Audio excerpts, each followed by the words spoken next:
Matawag ba nato si Maria og balaan? Mao kini ang atong topic ani atong video karon. Okay?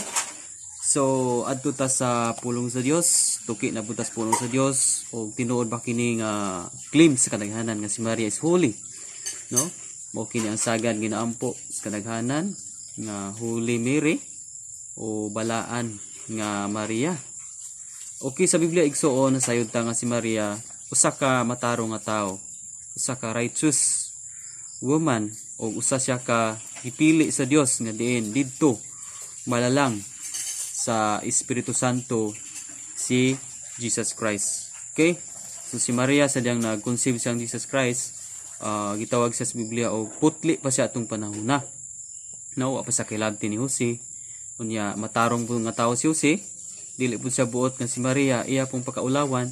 So wala gud niya kahilabti. So matawag pa siya atong panahon na og virgin.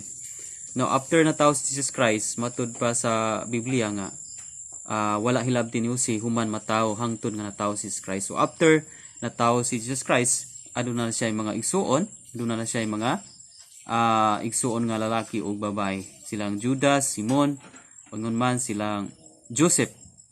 Okay, naa po sa mga igsuon nga babae. Unya kini batawag ba nato siya og huli? Wala tawag ba nato siya og balaan? No? Ang huli, connected na siya sa pulong Immaculate Conception. Ang Immaculate sinless man. So giklaman sa kadaghanan nga immaculada siya, so walay sala, no error, no fault. Muna nga ila pong gi-address ni Maria nga huli pod siya, walay sala. So ang word nga huli, walay lain nga nag-angkon ana igsuon sa Biblia, kundili mao lamang atong buhi nga Dios. Ang Dios nga Amahan mao ang balaan, siya lamang ang matawag sa Biblia og balaan. But tanan nga tawo ning kalibutana, matud pa Romans 3:23, nakasala ang tanan og nahilayo ta si maya sa Dios. So dili nato ma-reach ang pagkabalaan sa Dios. That's why gipadala ni ang bugtong anak nga mao si Jesus Christ aron nga kita nga dili balaan kung nakasala man ta, madugtong ta sa ato ang buhi nga Amahan. So only the Lord mao lamang ang matawag og holy. But about ni Mary, no? Kung iyon ta nga holy siya, so connected na siya sa Immaculada, walay sala.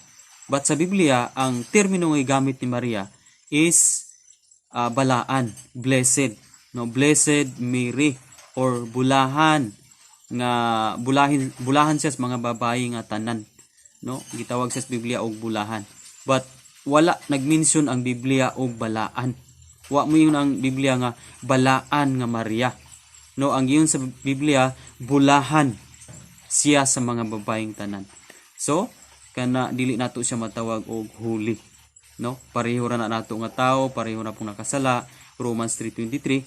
So nganong tawagon man nato siya og holy nga pareho ra mang nakasala, no? Only God ang matawag nato og holy.